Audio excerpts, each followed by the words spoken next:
ಮೊದಲನೆಯ ಪ್ರಶ್ನೆ, ಪ್ರಪಂಚದ ಮೊಟ್ಟಮೊದಲ ವಿಶ್ವವಿದ್ಯಾಲಯ ಯಾವುದು? ಎ ಮೈಸೂರು ವಿಶ್ವವಿದ್ಯಾಲಯ, B Nalanda, C Vikramshila, D Takshashila.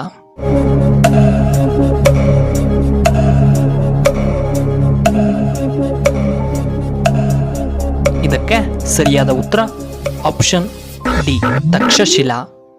ಎರಡನೆಯ ಪ್ರಶ್ನೆ, ವಿಜಯನಗರವನ್ನ ಆಳಿದಂತಹ ವಂಶ ಯಾವುದು? A Hoysala, B Tuluva, C Aravidu, D Kadamba.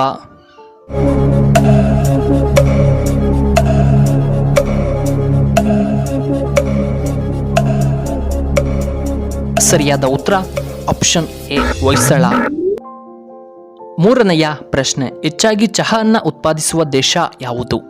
A America, B India, C Japan, D China.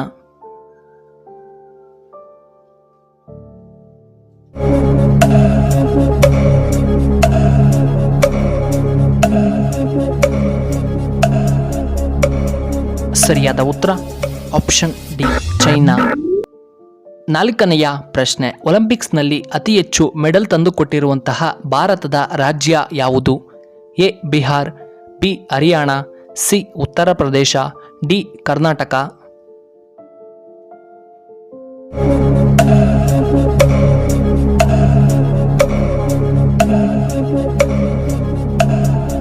ಸರಿಯಾದ ಉತ್ತರ ಆಪ್ಷನ್ ಬಿ ಹರಿಯಾಣ.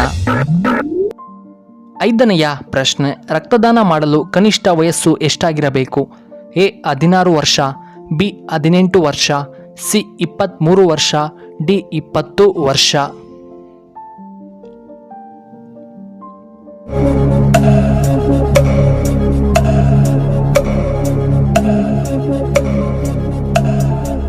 ಸರಿಯಾದ ಉತ್ತರ ಆಪ್ಷನ್ ಬಿ 18 ವರ್ಷ. ಆರನೆಯ ಪ್ರಶ್ನೆ, ಹೆಚ್ಚಾಗಿ ಆಲೂಗಡ್ಡೆಯನ್ನ ಬೆಳೆಯುವಂತಹ ದೇಶ ಯಾವುದು? A China, B Bhutan, C America, D Bharat.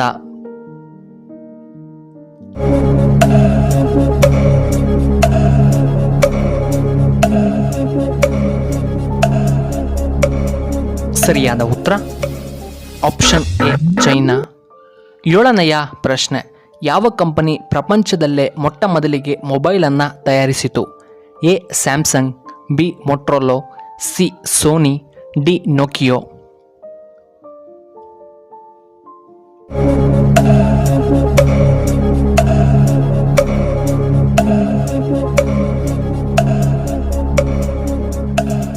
ಸರಿಯಾದ ಉತ್ತರ ಆಪ್ಷನ್ ಬಿ ಮೊಟ್ರೋಲೋ. ಎಂಟನೆಯ ಪ್ರಶ್ನೆ, ಯಾರನ್ನ ಆಫ್ರಿಕಾದ ಗಾಂಧಿ ಎಂದು ಕರೆಯಲಾಗುತ್ತದೆ? A Nelson Mandela, B Martin, C Bhagat Singh, D Mahatma Gandhiji.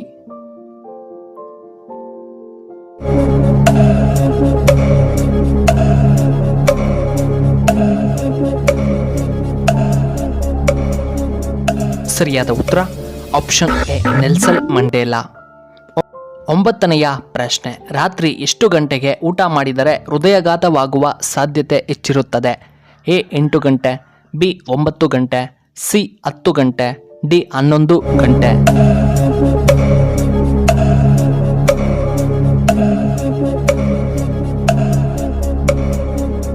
ಸರಿಯಾದ ಉತ್ತರ ಆಪ್ಷನ್ ಡಿ 11 ಗಂಟೆ. ಹತ್ತನೆಯ ಪ್ರಶ್ನೆ, ಕೇಸರಿಯನ್ನ ಯಾವ ರಾಜ್ಯದಲ್ಲಿ ಅತಿ ಹೆಚ್ಚಾಗಿ ಬೆಳೆಯಲಾಗುತ್ತದೆ? ಎ ಜಮ್ಮು ಮತ್ತು Kashmir, B Assam, C Kerala, D Karnataka.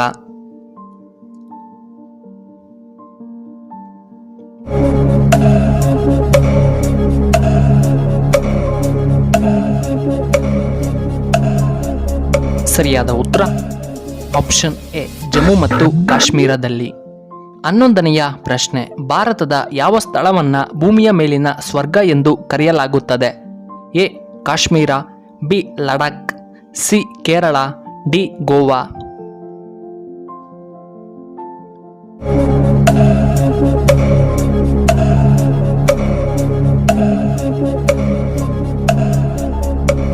ಸರಿಯಾದ ಉತ್ತರ ಆಪ್ಷನ್ ಎ ಕಾಶ್ಮೀರ.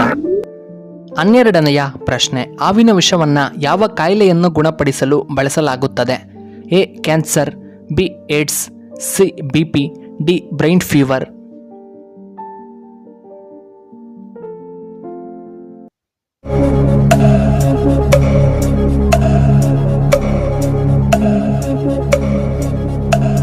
ಇದಕ್ಕೆ ಸರಿಯಾದ ಉತ್ತರ ಆಪ್ಷನ್ ಎ ಕ್ಯಾನ್ಸರ್. ಈ ವಿಡಿಯೋ ಇಷ್ಟವಾದರೆ ದಯವಿಟ್ಟು ಲೈಕ್ ಮಾಡಿ, ಹಾಗೆ ಶೇರ್ ಮಾಡಿ, ಹಾಗೂ ಇಂತಹ ಹೆಚ್ಚಿನ ವಿಡಿಯೋಗಳಿಗೆ ನಮ್ಮ ಚಾನಲ್ನ ಸಬ್ಸ್ಕ್ರೈಬ್ ಮಾಡ್ಕೊಳ್ಳಿ. ಹಾಗೆ ಪಕ್ಕದಲ್ಲೇ ಇರುವ ಬೆಲ್ ಬಟನ್ನ ಆಕ್ಟಿವೇಟ್ ಮಾಡ್ಕೊಳ್ಳಿ. ಆಗ ನಾವು ಯಾವುದೇ ಹೊಸ ವಿಡಿಯೋ ಅಪ್ಲೋಡ್ ಮಾಡಿದರೆ ನಿಮಗೆ ನೋಟಿಫಿಕೇಶನ್ ಬರುತ್ತೆ. ವಿಡಿಯೋ ನೋಡಿದ್ದಕ್ಕಾಗಿ ಧನ್ಯವಾದಗಳು.